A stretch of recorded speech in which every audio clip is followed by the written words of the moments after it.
अस्सलामुअलैकुम। आज की वीडियो आईओटी से रिलेटेड है। इस वीडियो में मैं आपको बताऊंगा कि इंटरनेट ऑफ थिंग में आप कैरियर कैसे बना सकते हैं, आईओटी क्या होती है, इसमें कौन से सब्जेक्ट्स पढ़ना पड़ते हैं और फीस कितनी होती है। वीडियो में आगे मैं आपको बताऊंगा कि आईओटी का स्कोप कितना है और बैचलर ऑफ आईओटी करने के बाद आप कितने पैसे कमा सकते हैं, मीन्स आपकी सैलरी कितनी होती है। तो कंप्लीट इन्फॉर्मेशन के लिए इस वीडियो को एंड तक जरूर देखिएगा। इंट्रोडक्शन। आईओटी की full form internet of things होती है। इसका सिंपल वर्ड्स में मीनिंग है कि थिंग्स यानी डिवाइसेस को इंटरनेट से कनेक्ट करना। आईओटी के 4 मेन कंपोनेंट्स होते हैं: sensor, connectivity, data processing and user interface. ये काफ़ी नई फील्ड है और इसका ज़्यादातर लोगों को पता नहीं है, हालांकि फ्यूचर में ये फील्ड बहुत ज़्यादा ग्रो होने वाली है। आईओटी से रिलेटेड ज़्यादा इंफॉर्मेशन अवेलेबल नहीं है, इसीलिए मैं इसको थोड़ी डिटेल में समझाने के लिए आपको एक छोटी सी स्टोरी सुनाता हूँ।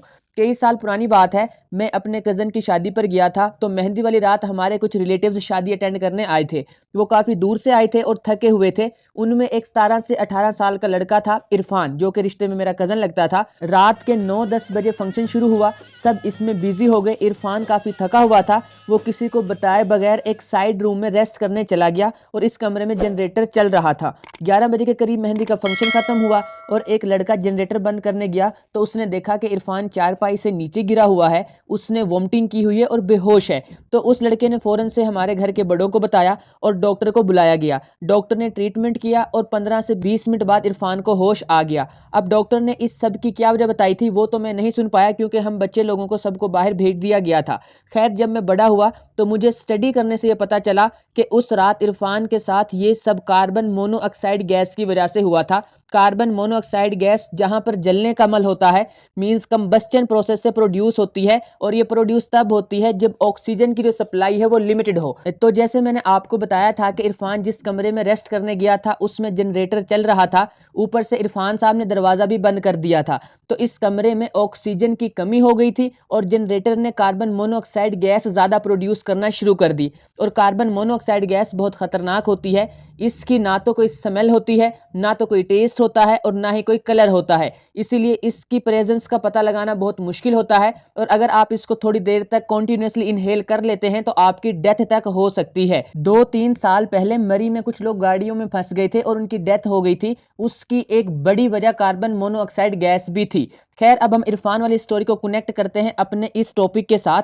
अगर उस दिन घर में आईओटी टेक्नोलॉजी इंस्टॉल होती तो ये सब ना होता, क्योंकि कार्बन मोनोऑक्साइड गैस और कार्बन डाइऑक्साइड गैस या कोई भी टॉक्सिक गैस की मौजूदगी का पता लगाने के लिए सेंसर्स होते हैं, जिनको एमओएस सेंसर्स कहते हैं। और ये सेंसर कोई भी टॉक्सिक गैस होने पर आईओटी सिस्टम को सिग्नल देता है और ये सिस्टम कनेक्टेड डिवाइस पर नोटिफिकेशन भेज देता है, या कोई अलार्म वगैरह भी ऑन हो सकता है अगर आपने उससे अलार्म वगैरह कनेक्ट किया हुआ है, तो जो सिग्नल मिलने पर बजना शुरू कर देता है। और अगर ऐसी टेक्नोलॉजी उस दिन होती तो इरफान के रूम में कार्बन मोनोऑक्साइड गैस की प्रेजेंस का पता बहुत पहले चल जाता और उसका कोई सोल्यूशन निकाल लिया जाता और इरफान की हालत इतनी खराब ना होती। आई होप कि आपको समझ आ गया होगा कि आईओटी किस तरह से वर्क करती है। ये एक बहुत छोटी सी एग्जांपल मैंने आपको बताई है और अब इस टेक्नोलॉजी का यूज बहुत एडवांस्ड लेवल पर किया जा रहा है। Admission criteria. आईओटी में कैरियर बनाने के लिए आप इंडिया में बीएससी आईओटी कर सकते हैं और पाकिस्तान में बीएसआईओटी कर सकते हैं। बीएससी की ड्यूरेशन 3 इयर्स होती है और पाकिस्तान में बीएस की ड्यूरेशन 4 इयर्स होती है। बैचलर ऑफ आईओटी में एडमिशन लेने के लिए जरूरी है कि आपने इंटर पास किया हो और आपके मिनिमम 50% मार्क्स हों।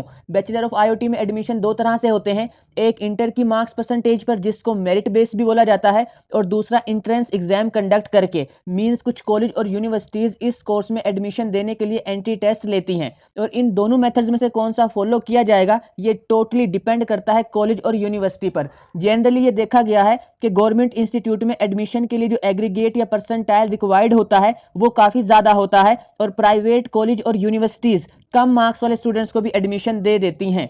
Subjects and syllabus. Bachelor of IoT में मोस्टली एग्जाम सेमेस्टर वाइज होते हैं। एक साल में 2 सेमेस्टर होते हैं और हर सेमेस्टर में 4 से 6 सब्जेक्ट्स होते हैं। बैचलर ऑफ आईओटी में mostly subject data structures, information security, artificial intelligence, computer networks, introduction to IoT, computer organisation, operating system, IoT analytics, micro controllers, machine learning, software engineering, programming fundamentals and applied physics से related होते हैं।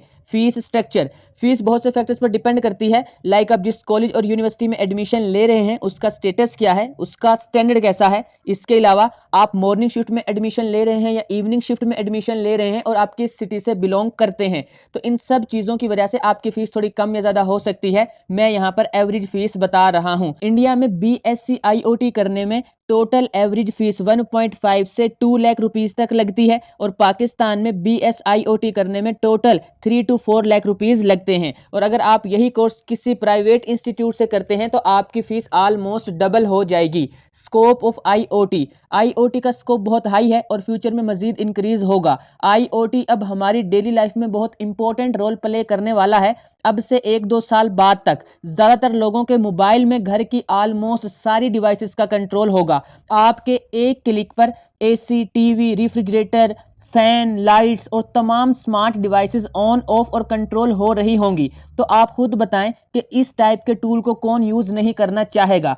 और एक plus point इसका ये भी है कि इसमें आप किसी भी जगह बैठकर ये सब चीज़ें कंट्रोल कर सकते हैं। लाइक आप ऑफिस में हो तो भी आप घर की चीज़ों को कंट्रोल कर सकते हैं, अगर आप आउट ऑफ सिटी हैं तो भी आप इन चीज़ों को कंट्रोल कर सकते हैं। वैसे अभी कुछ लोग इनको यूज़ कर रहे हैं पर वो बहुत कम लोग हैं, लेकिन आने वाले कुछ सालों में ऑलमोस्ट हर बंदा इन चीज़ों को यूज़ कर रहा होगा। इन चीज़ों से मुराद इंटरनेट ऑफ थिंग्स को। इसके अलावा IoT का मेडिकल फील्ड में भी बहुत यूज़ है। मजीद इंफॉर्मेशन के लिए आप NFC, autonomous vehicles, blockchain, smart cities, edge computing, digital twins, health trekkers and virtual reality वगैरह के बारे में पढ़ सकते हैं। अगर मैं शॉर्टली बताऊं तो IoT का स्कोप बहुत हाई है और फ्यूचर में मजीद इंक्रीज होगा।